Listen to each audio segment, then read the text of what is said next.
At Thanksgiving dinner, I knocked on the door with my kids. My daughter in a navy dress with little gold stars, my son clutching a crumpled card that said, "Happy Thanksgiving, Grandma." The cold wind bit our faces as we stood on the porch, pumpkin pie balanced in my other hand. I saw movement behind the lace curtain. Then, the door cracked open. My mom peeked out. Her eyes darted between us. Me, my daughter, my son. She gave a tight smile, the kind people wear at funerals. Then she said, "We're keeping this a family-only event." Her voice was soft, almost kind, like she was saying, "Sorry, we ran out of seats." But I knew that tone. I'd heard it my whole life, when I wasn't enough, when I wasn't wanted, when I was a problem. I blinked. "Excuse me?" She didn't answer. She just looked past me like I was blocking her view of something better. I felt my daughter shift beside me. Then my son whispered, "Aren't we family?" And right there I felt it. The sharp, familiar sting of being unwanted. I smiled. Tight. Controlled. I bent down and took their hands. "Let's go get pizza." I turned without another word. I didn't flinch when the door closed behind me. Didn't look back when the fall wreath slipped off the nail and landed on the porch with a dull thud. We walked down the driveway, their little hands gripping mine, until we reached the car. My heart was hammering, but I kept my voice light. "Who wants extra cheese?" They cheered, because they didn't know. They didn't understand. But I did. I knew this wasn't just a missed dinner. This was the moment my family drew a line and put me on the outside. We ended up at a half-empty pizza place. Paper napkins, greasy plates. My son colored a turkey on the kids' menu. My daughter told the waiter it was our special Thanksgiving pizza party. I laughed. I stirred my soda. And that's when my phone buzzed. I glanced down. "My brother." I answered. "Ellen, what the hell did you do?" No hello. No explanation. Just fury. I blinked. "What? Why did the bank freeze the family trust account?" The words hit like a slap. I sat there, heart suddenly still. I leaned back in the vinyl booth and stared at the melted cheese on my daughter's plate. And from wherever you're watching this, stay with me, because I didn't freeze that account. At least, not that day. But it turns out, I could.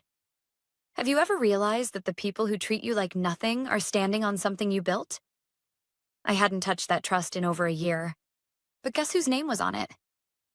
Guess whose signature opened it? And whose could close it? Mine. My money. Their safety net. All tied to a woman they had just shoved out the door. And for the first time in years, I wasn't mad. I wasn't heartbroken. I was done. I took a slow sip of my drink and said into the phone, "She told me to leave." So I did. "You didn't have to take it this far." My brother barked. His voice was sharp, accusing, but I was calm. "Funny. You didn't say that when I was paying Mom's mortgage or covering your business loan." The phone went silent. All I could hear was the soft giggle of my daughter showing her brother how to draw a pizza slice. They didn't know a war had just started, or maybe finally ended. I looked at them. My two little anchors in a storm I'd been holding back for years. And quietly, I said it for the first time. They brought this on themselves. Somewhere in the distance, I swear I heard the faint sound of a fuse, hissing its way toward a very big explosion. And in that quiet pizza place, I finally realized this Thanksgiving wasn't about family. It was about finally seeing the truth. That some people aren't your family. They're just the debt collectors of your loyalty. And I was done making payments. I didn't answer my brother's call after that. Not when he texted, "We need to talk." Not when he called again, this time at midnight. Because by then, I wasn't in the mood for talks. I was in the mood for truths. And the truth was, for the past 8 years, I'd been their silent investor. Not in a business. In them.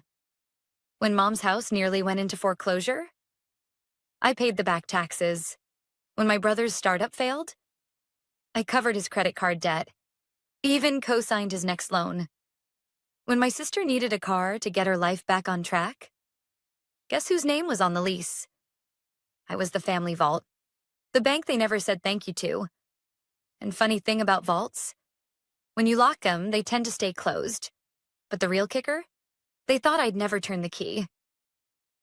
2 days after Thanksgiving, I was cleaning the living room when my phone buzzed again. Mom. I stared at the screen. For a moment, I thought about ignoring it.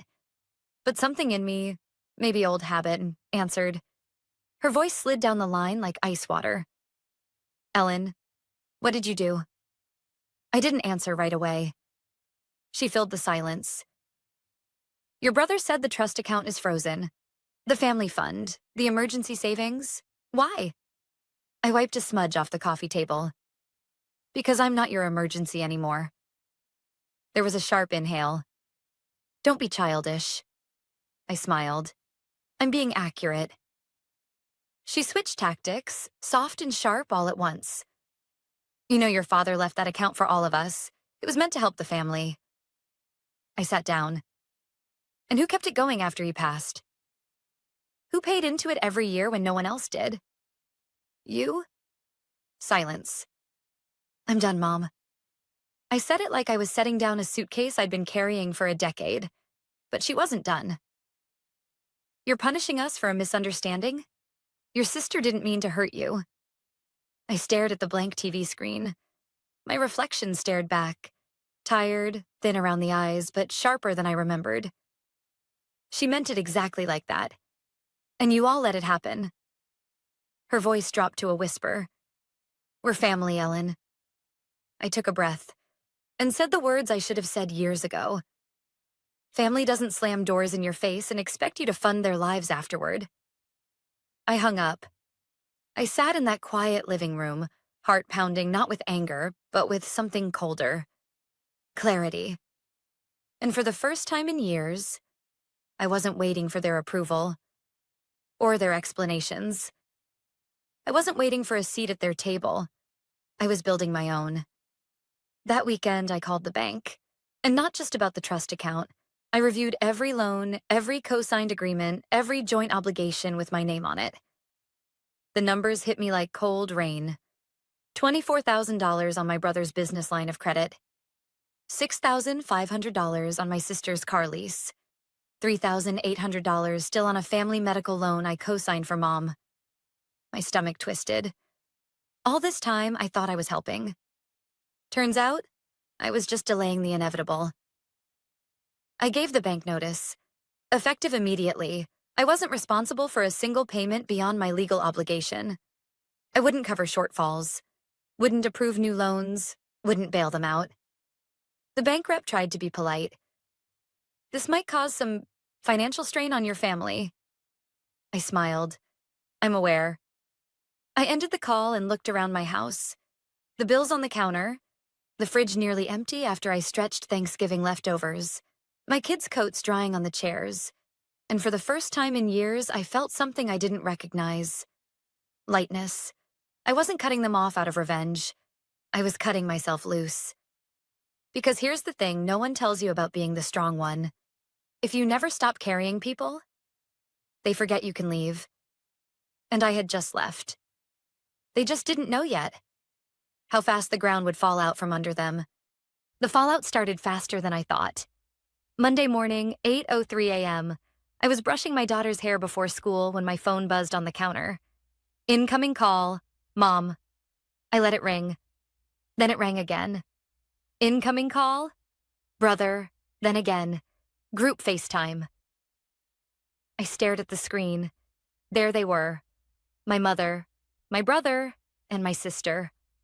All crammed together on a single screen, sitting at the family dining room table.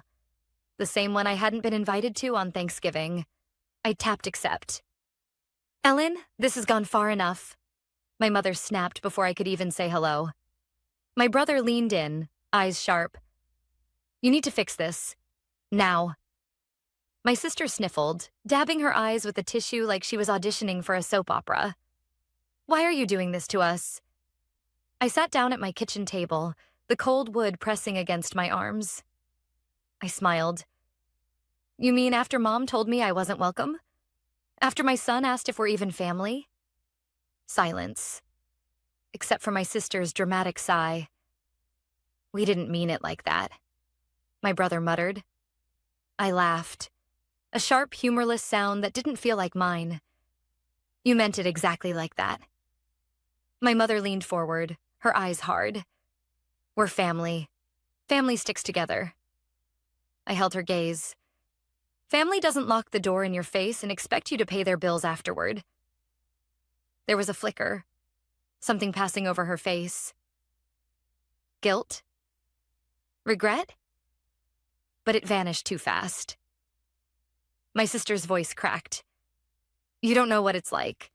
I've been trying to hold everything together, and you just abandon us. What am I supposed to do now? I met her gaze through the screen. Stand on your own. For once. A long silence followed. The kind that fills rooms even through a phone. Then my mother said, quieter this time, maybe we leaned on you too much. But that's what family does. We pick each other up. I shook my head slowly. Number, I picked everyone up. For years. And no one ever checked if I was standing or bleeding. My sister's voice broke. So you're just going to watch me get evicted? I tilted my head. You watched me walk away with my kids on Thanksgiving and didn't say a word. We're even. I hung up. The phone buzzed again, lighting up with messages. You're heartless. You're tearing this family apart. What happened to you? I didn't answer. I didn't even read them. I sat there, letting the quiet settle. And it felt clean, like the air after a storm. Because here's something no one tells you. Closure doesn't always come with forgiveness. Sometimes it comes when you finally stop begging people to see you and start showing them who you've become when you finally see yourself. That afternoon, I took my kids to the park. We ate ice cream on a bench. We laughed when my son spilled sprinkles all over the ground. And for the first time in a long time, I wasn't thinking about overdue payments or silent resentments. I wasn't wondering if I was enough. I just was. But the silence didn't last. That night, a letter came. Certified mail. I opened it. It was from the family trust's lawyer.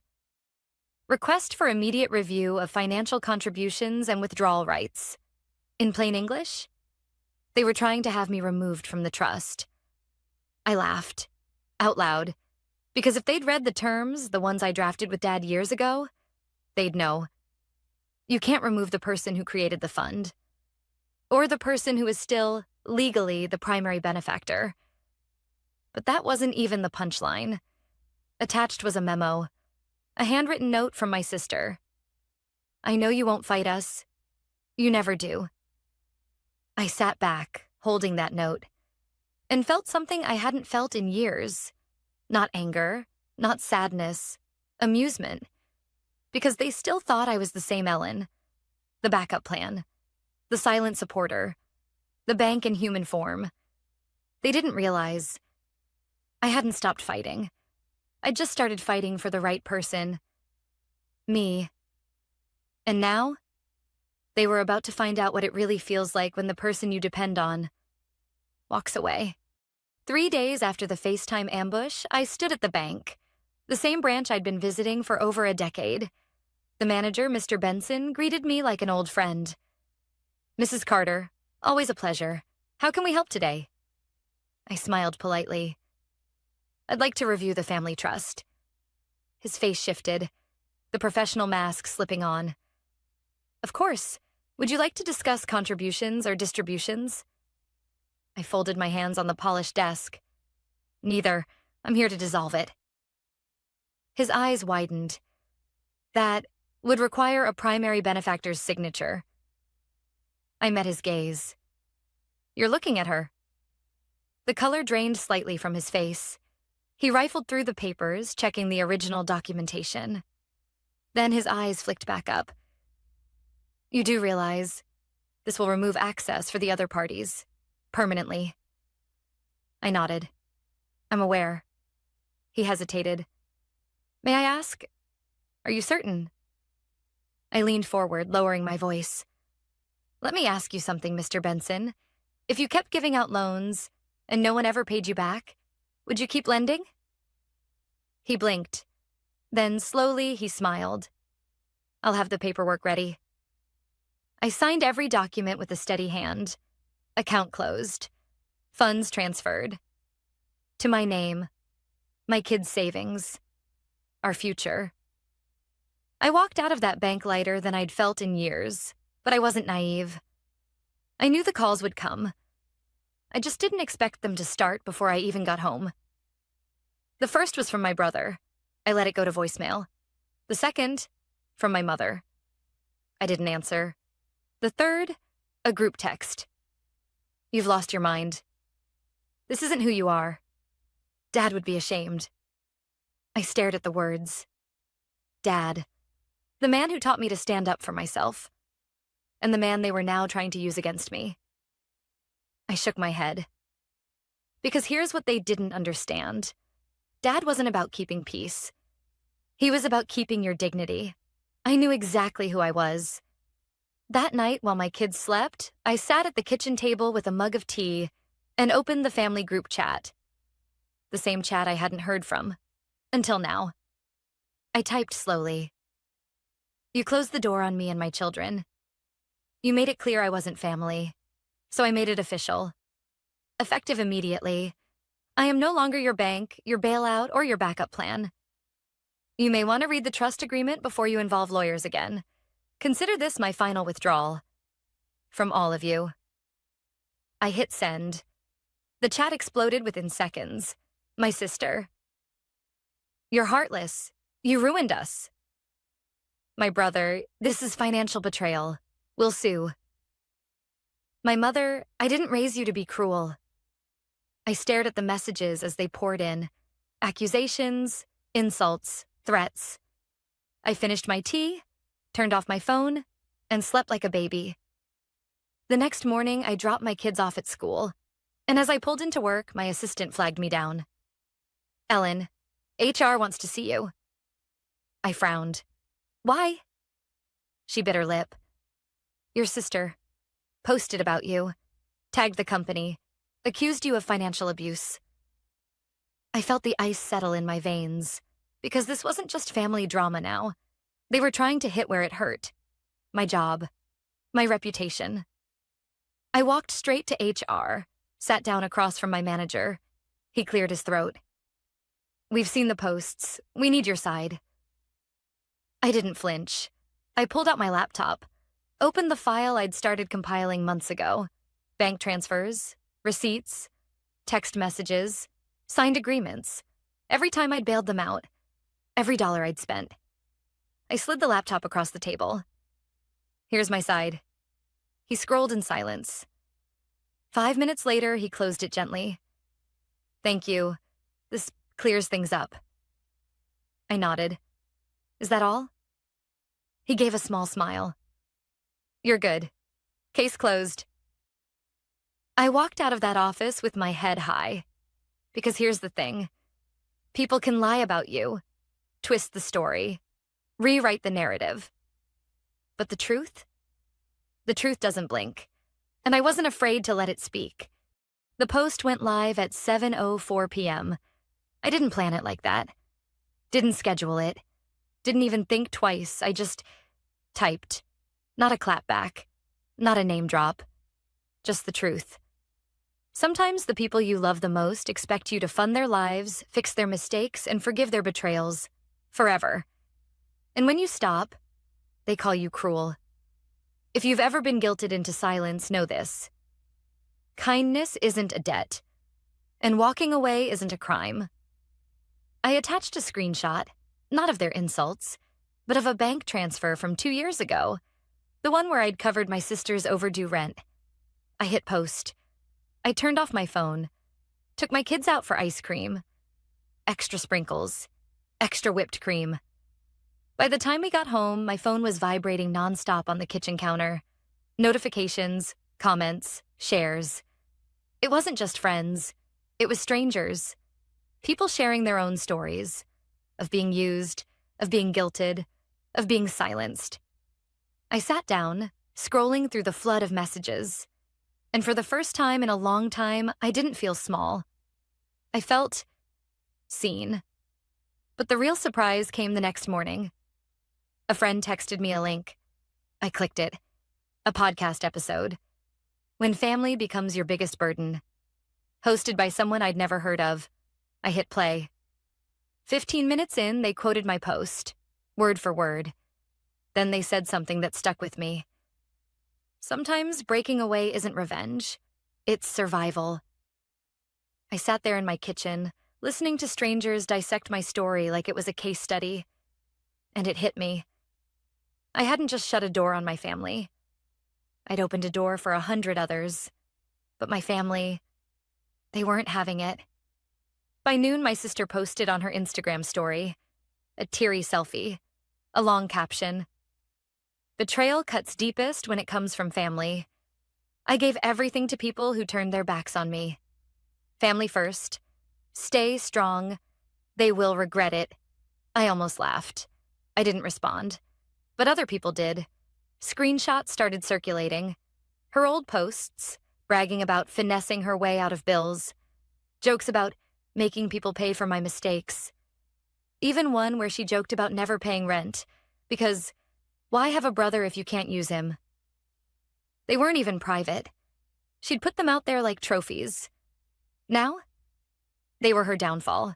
The internet didn't forget. By evening, the hashtag changed. From stay strong to own your actions. I sat back, watching the narrative twist itself into knots. And through it all, I stayed silent. Not because I was scared, but because I didn't have to speak. The truth was loud enough. That night, my phone rang. I almost didn't pick up, but curiosity won. It was my sister. Her voice was soft, small, a version of her I hadn't heard in years. Ellen, you didn't have to do this. I stayed quiet. She sniffled. People are threatening me, messaging me. I'm losing followers. I didn't think you'd actually... I leaned back in my chair. You built the stage. I just turned on the lights. Silence. Then almost a whisper. Do you hate me? I closed my eyes and realized I didn't. I didn't hate her. Hate would require energy, and I'd already given her enough of mine. I opened my eyes. You wanted attention. Now you've got it. She inhaled sharply. Please, can we fix this?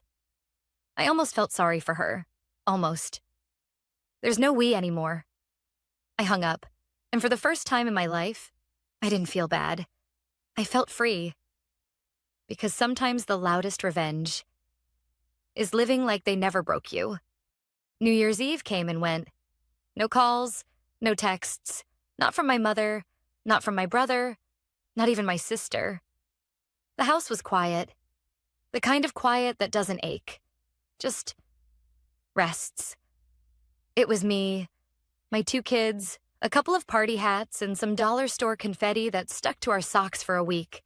And honestly, it was peaceful. No eggshells, no fake smiles, no pretending I didn't feel invisible in rooms full of people who shared my DNA. But of course, the silence didn't last. Because when people can't reach you, they try other ways. On January 3rd, a letter arrived. From a collections agency. I opened it on the kitchen counter while my daughter colored at the table. Final notice, apartment damages, $9,248.76 due. Guess whose name was on the lease? I stared at the number, something hollow and sharp settling in my chest. I called my sister. Straight to voicemail. I texted her. You trashed the place. You pay for it. No reply. I checked her Instagram story. There she was. Spa day. Gold face mask. Champagne glass in hand. Caption, healing my soul in 2024. I almost laughed. But then, the real hit came. A call from HR. Ellen, we've received a complaint. I blinked. What? Your sister tagged the company in a post. Something about financial abuse and toxic family dynamics. She mentioned your full name. For a second, I couldn't breathe. She hadn't just tried to drag me. She tried to destroy me. I didn't even let HR finish before I opened my laptop. I pulled up the folder I'd been updating for months. Every Venmo payment, every bank transfer, every signed lease agreement, screenshots of her thank you texts, even a photo of her holding the keys to the apartment, the one I'd paid for. I sent HR the link. Subject line: "For your records, the full story." They called back the next day. "Thank you, Ellen. We're closing the matter." But I wasn't done, because here's the thing about blood. People think it gives them rights, control. That family ties are chains you can't break. But blood isn't a receipt. It's just biology. And I was done paying interest on a relationship built on guilt. So I posted again. Not a rant, not revenge, just a truth. When someone weaponizes your kindness, it changes you. I used to think silence was strength. Now I know silence is permission. I don't give it anymore. It went viral. People shared it, commented, thanked me. And I realized maybe I wasn't the only one who needed to say it. My sister? She went quiet. She didn't expect me to speak. She only ever knew the version of me who paid the bills and swallowed the pain. She wasn't ready for the version who finally said, "Enough." A week later, I got tagged in a post on a major platform. The silent sister who finally spoke. Thousands of comments. People who had carried their families like coffins on their backs. And then the screenshots started surfacing. Not mine. Heron old tweets, Instagram posts, bragging about not paying rent, about finessing her way through life. She didn't even bother to make them private, because she never thought anyone would look too closely. Then came the podcast episodes, the think pieces. Let's talk about financial abuse, but the other way around. Her echo chamber collapsed. And me? I stayed silent until the night she called. Her voice? Small, fragile. "Ellen, people are threatening me." I stayed quiet. I didn't mean for this to happen. I spoke softly. "You built the stage. I just turned on the lights." She sniffled. "Do you hate me?" I almost smiled. "I don't hate you. I hate the version of me I became to keep loving you." She didn't reply. And for the first time, I didn't wait for her to. Because sometimes, closure doesn't come with forgiveness. It comes when you stop letting people rent space in your life. For free. 6 months later. My phone barely rings. My bank account doesn't bleed. My kids wake up smiling. I take them to brunch every Sunday. No doorbells, no rejections, no guilt. Just us. Last Sunday, my son handed me a crayon drawing. A house. 3 stick figures holding hands. Above it, in his shaky handwriting, "We are safe here." I stared at it for a long time. Safe. That was the word I didn't know I needed. Not loved, not appreciated. Safe. And if you're reading this, if your loyalty has ever felt like a leash, if your kindness has been used as a weapon, let this be your permission slip. You're allowed to stop. You're allowed to walk away. You're allowed to choose peace, even if it leaves them confused. Because family isn't who you're born to. It's who shows up. It's who doesn't flinch when you fall. And sometimes, the most loving thing you can do is close the door they slammed in your face. For good.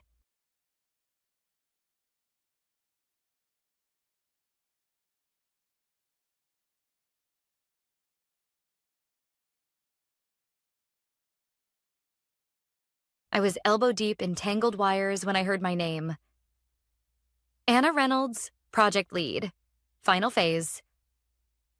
It wasn't said in admiration. It was Ron, the operations manager, reading off the team list in the Monday status meeting like he was checking off expired milk. 3 years. 3 years of lost weekends. overnight debugging sessions, and holding this project together with duct tape, stubbornness, and about 6 different versions of coffee-fueled miracles. And now, I wasn't even a footnote in my own project's final review. That's when I knew I wasn't a valued part of the team. I was a disposable cog they'd burn out and toss aside the moment the wheels stopped squeaking. I didn't start this job with naive hopes of glory. I started because I believed in the work. A multi-site logistics automation system, designed from scratch, built for scalability, precision, and resilience. The kind of system that could transform warehouses across the country. What I didn't realize back then was how eager corporate would be to take my brainchild and parade it around as their own invention. They loved the headlines. They loved the client praise. They just didn't love me. Ron droned on about cost efficiencies, while my boss, Ethan, the kind of man who thought leadership was measured in smirks and LinkedIn posts, leaned back in his chair, eyes already on the next deal. I caught his glance as I packed up my notes. He gave me that look. You know the one. The don't get too comfortable look. I got the official news 2 days later. No closed-door meeting, no handshake. Just a calendar invite titled Transition Discussion. Ethan didn't even flinch when he said it. Time to cut the useless staff, he smirked, like he was telling me the coffee machine broke. Like 3 years of my life were a rounding error on his spreadsheet. I smiled, nodded, and I left. Because here's what they never understood. While they were busy taking credit, I was busy taking notes. Every update, every configuration, every hardware module deployed on site, especially the component. A single critical interface unit that sat at the heart of the system's operational sync. My design, my build, registered under Reynolds Integrated Systems, LLC. I'd brought it in quietly during Phase 2 when their procurement team's vendor unit kept overheating under load. Temporary fix, I told them. They shrugged. As long as the graphs looked pretty for the client review, nobody asked where it came from. They didn't log it. They didn't license it. They didn't even know it wasn't theirs. I called it Pulse Core, a heartbeat for a system they thought ran on corporate genius. And the best part? I had the patents, the manufacturing rights, and the licensing clauses they never even thought to question. The entire logistics operation they were about to roll out nationwide? It pulsed through my hardware, my heart. But I didn't say a word that day. Didn't gloat. Didn't threaten.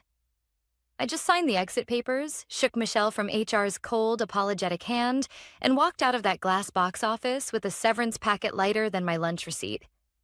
On the outside, I was another layoff. A downsized name on a bloated org chart. On the inside, I was the storm they didn't see coming. Because Pulse Core wasn't just a controller. It was leverage. And the second they tried to scale the system without paying attention to the details, they'd learn exactly how expensive oversight could be.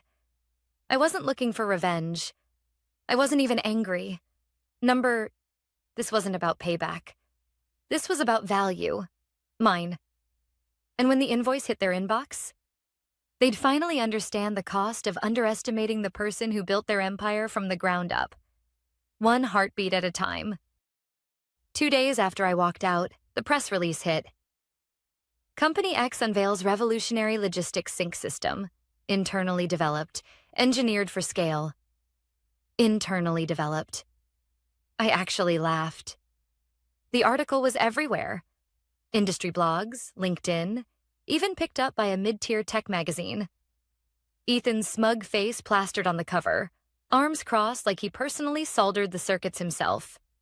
They called it a triumph of internal innovation. No mention of the team. Definitely no mention of me. But I wasn't surprised. I'd seen it coming a mile away. Ethan was the type who'd take credit for sunrise if you gave him a long enough meeting. He loved optics. Loved the narrative of being the visionary CEO disrupting logistics with cutting-edge tech. And that would have been fine. If it weren't for one small, inconvenient fact. The entire system's sync controller, Pulse Core, was mine. And I didn't mean that in the I worked hard on it kind of way. I meant legally. On paper, on file with the US Patent Office, mine. 3 years earlier, when I'd realized how shaky the company's supply chain components were, I started tinkering after hours. Not out of spite, out of sheer necessity. Because their approved vendor modules overheated if you blinked at them wrong. And because I wasn't going to let my name be attached to a project destined to fail on launch day.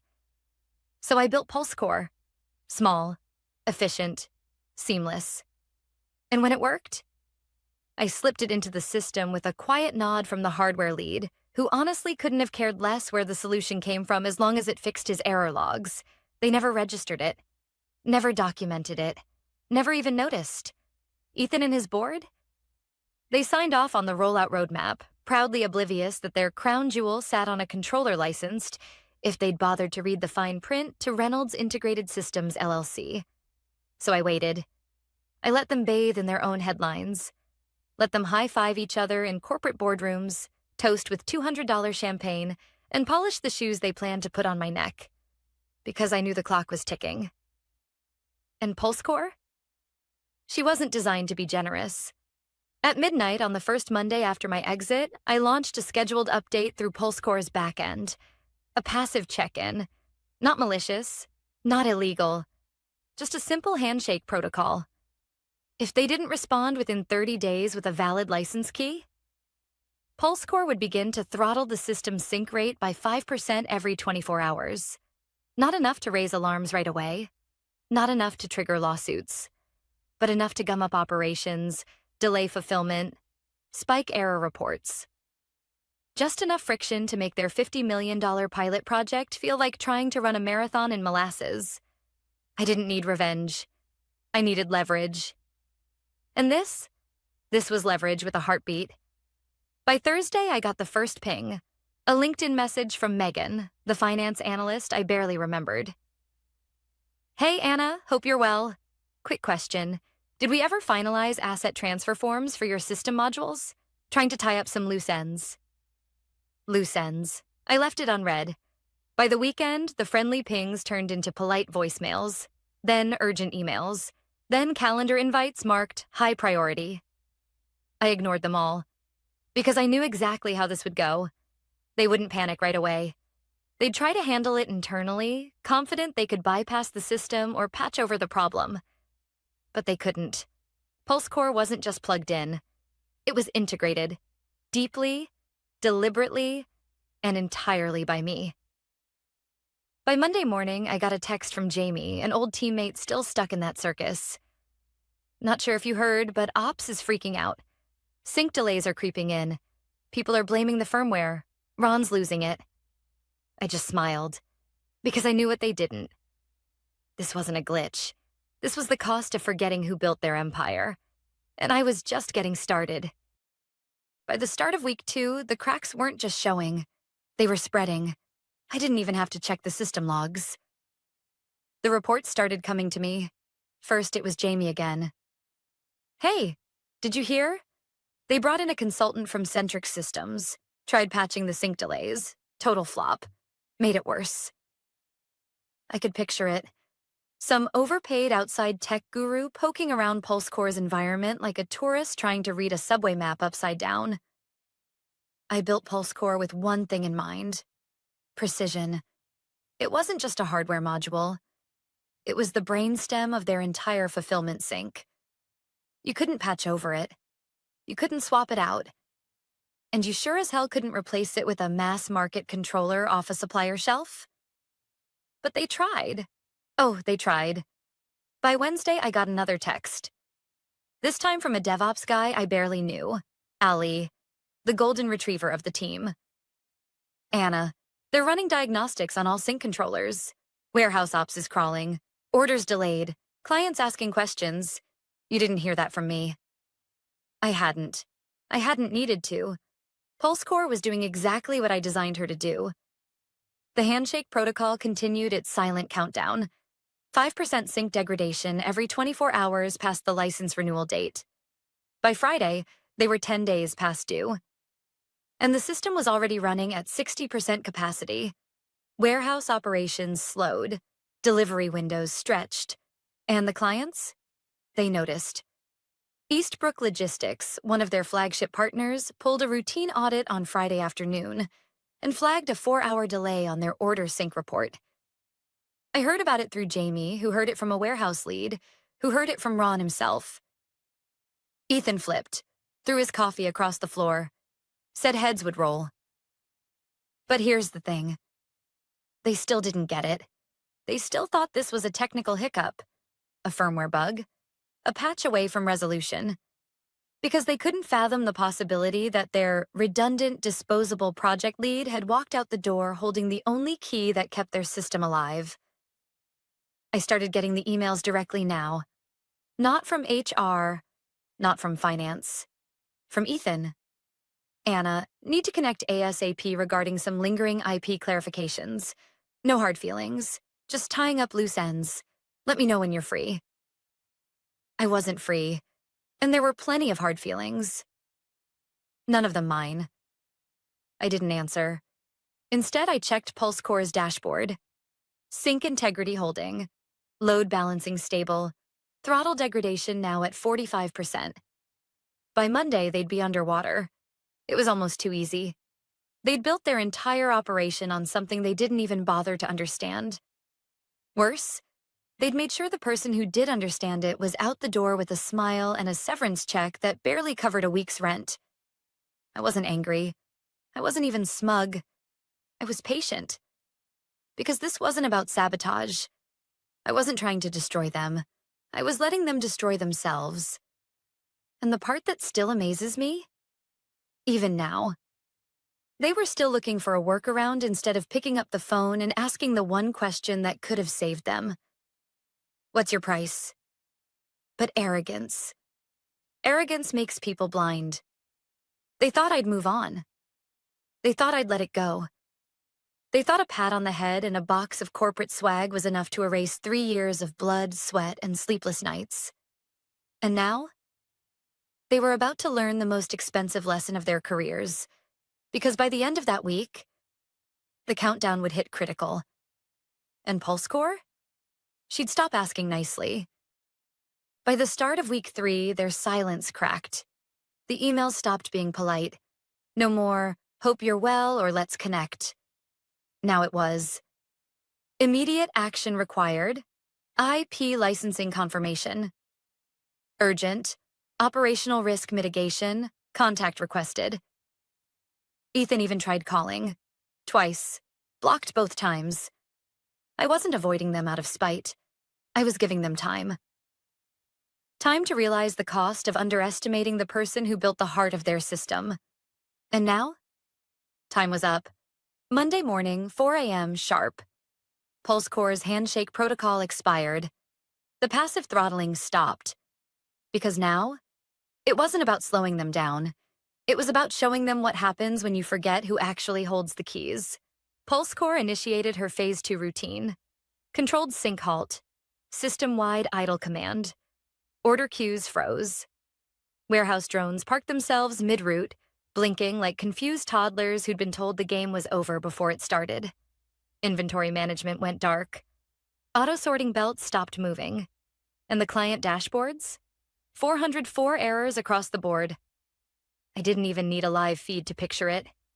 A warehouse floor full of frozen bots, operators rebooting tablets, Ron yelling into a headset, and Ethan pacing, watching everything fall apart in slow motion. By 8 a.m., Jamie texted me a photo. A loading dock stacked with unsorted inventory, and 2 managers arguing over who should call Eastbrook before the client called them. It's a dumpster fire. That's all he wrote. And I smiled. Because the thing about systems like this, it's not the shutdown that kills you. It's the timing. Eastbrook Logistics was scheduled for an in-person operations audit that morning. They were sending their VP of supply chain, a man known for gutting entire contracts over a 5-minute delay. Ethan must have known it too, because at exactly 9:13 a.m., my phone buzzed again. This time, it wasn't an email. It was a text. Anna, we need to talk. Please. Not the cocky, useless staff speech. Not the veiled threats or empty flattery. Just 2 words that said everything. Please, talk. But I wasn't ready to talk. Not yet, because they still thought this was negotiable. I opened PulseCore's command interface and checked the logs. Everything was running exactly as designed. The system wasn't broken. It wasn't hacked. It wasn't sabotaged. It was simply compliant. Compliant with the terms they never read. Compliant with the licensing agreement they never signed. Compliant with the owner, me. And if they wanted PulseCore to wake up, they needed to accept the reality they'd spent 3 years denying. I wasn't just a project lead. I wasn't a technician. I wasn't even a former employee. I was the system's owner. And now, their silent partner. By noon, Ethan sent one final message. Name your price. I stared at the screen. Let the words settle. Because this wasn't revenge. It wasn't personal. It was business. Cold. Calculated. Fair. They'd spent years thinking I was lucky to have a seat at their table. Now they understood. I wasn't fighting for a seat. I owned the damn table. And the bill for forgetting that? It just came due. I let Ethan's message sit in my inbox for exactly 12 hours. Not because I needed time to think, but because sometimes silence speaks louder than any words. By the time I replied, the warehouse was on its 3rd emergency reboot attempt. Jamie sent me a screenshot of the floor dashboard. Red error messages stacked like a digital house of cards. Fulfillment delays hit 72 hours. Client inquiries had tripled. And Eastbrook Logistics? They'd suspended new orders pending technical review. Translation: they were one hiccup away from pulling the plug entirely. I opened a blank email, kept it simple. Professional. Director. Ethan, attached is the licensing agreement for continued use of the PulseCore system, effective immediately upon signature and initial payment. Then I dropped the bomb. License fee, $85,000 per month. Retroactive to my departure date, paid quarterly in advance. Non-transferable, non-negotiable. And the final clause? Failure to comply within 48 hours results in permanent system lockout and deactivation of all operational sync functions. I signed it. Anna Reynolds, CEO, Reynolds Integrated Systems, LLC. No apology. No explanation. No begging. Just business. I hit send and poured myself a coffee. By morning, I had a reply. Not from Ethan. From Meredith. General Counsel. Her email was drenched in legalese, the kind that sounds polite but carries the whiff of corporate desperation. We believe there may have been a misunderstanding regarding the integration of proprietary components within our system architecture. We are eager to resolve this amicably and are open to discussing licensing terms that reflect industry standards. Industry standards? I almost laughed. Industry standards don't apply when the industry's heartbeat sits in a controller you don't own. I replied with a single sentence. The terms are final. The countdown continues. 48 hours. Tick-tock. By the next afternoon, I got a call. A direct one. Ethan. I let it ring twice before answering. Anna? His voice cracked like a man who hadn't slept in days. We didn't realize. About the module. About you. I let the silence hang. I want to fix this. He rushed on. We want to fix this. Whatever it takes. You've got the paperwork. Just don't shut us down. There it was. The shift. The same man who smirked at me across a conference table and called me useless staff now sounded like a teenager begging not to lose the car keys. I almost felt sorry for him. Almost. But this wasn't personal. I wasn't here for revenge. I was here for value. You'll sign the agreement, I said calmly. And I'll oversee integration. Personally. As a consultant. Independent consultant, he echoed. Correct. 6-month contract. Triple my former salary. Paid up front. No NDAs. All development and tech remain property of Reynolds Integrated Systems. I heard him swallow. And, I added, I'll need direct client access. He didn't answer right away, but I wasn't worried. They had no choice. They built their future on my work, and now the future had a name. Mine. "I'll have legal draft it," he said finally, voice flat, defeated. I nodded, even though he couldn't see me. "I'll expect it by morning."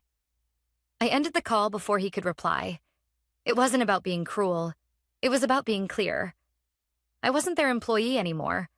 I wasn't their backup plan. I was their lifeline. And by this time tomorrow, the papers would prove it. The signed agreement hit my inbox at 7:42 a.m. sharp. Triple my former salary. 6 months up front. Direct client access guaranteed. No NDAs. All intellectual property rights retained by Reynolds Integrated Systems. It was everything I'd asked for. Everything they never thought they'd have to give. By 9 a.m., I walked back into the same glass office where I'd been fired 3 weeks earlier. Only this time, I wasn't holding a severance envelope. I was holding a contract. Ethan met me at the door. Gone was the sharp suit, the confident smirk. He looked like a man who'd spent a week wrestling a bear and lost. "Anna." He nodded stiffly, eyes darting to the badge clipped on my coat. It didn't say staff. It didn't even say consultant. It said owner, Reynolds Integrated Systems. I smiled. Professional, polite, cold. We didn't exchange pleasantries. By 9:15 a.m., I was on the warehouse floor. It was a mess. Pallets stacked at wrong terminals. Bots powered down in mid-route. Supervisors barking into radios. Managers scrambling through error logs they didn't understand. I plugged my secure drive into the primary server, launched PulseCore's restoration protocol, watched the system blink back to life. Heartbeat restored. Sync integrity at 99.8%. Operational flow normal within 90 seconds. The floor exhaled like a man pulled from deep water. I didn't say a word. I didn't need to. The results spoke louder than any speech. Ethan hovered behind me, waiting for some grand moment. "And I told you so." A smug smirk. He got nothing. Because I wasn't here for that. I was here to rebuild what they'd nearly destroyed. And to prove one last point. At 11 a.m., I called a team huddle. Managers, engineers, operators. I stood in front of them, not as an employee, not as a contractor, but as a partner. "I'm not here to patch your mistakes," I said evenly. "I'm here to make sure this system works. For your clients and for every person on this floor who's been left holding the bag when leadership failed them. No sugarcoating, no soft landings." The room went silent, but in the back I saw Jamie, and Allie, and a few others. Faces I recognized from years of late nights and early mornings. And they nodded, because they got it. They'd been the gears turning in the shadows while people like Ethan strutted on stage. And now, someone who understood the weight of their work was finally standing with them. I stayed 2 hours on site, walked the floor, listened, took notes, not for a report, not for PR. For the next phase. One I'd be leading on my terms, because this wasn't a rescue. This was a takeover. By 2 p.m., I left the building the same way I entered. Head high, back straight. No grand exit, no applause. Just quiet, professional control. But before I walked out, I caught Ethan watching me from his office window. I met his gaze, held it, and I smiled. The kind of smile you give when you've won without ever having to raise your voice. Because I hadn't just saved their operation. I'd saved myself. From a system that tried to use me up and throw me away. From a culture that saw value in numbers, not people. And maybe, just maybe, from ever doubting my worth again. Some people think power is about having the loudest voice in the room. It's not. Power is knowing exactly what you're worth and never letting anyone forget it. Not for a paycheck, not for a title, not even for revenge. Because real power, it's silent. It's patient. And when the time is right, it's unstoppable.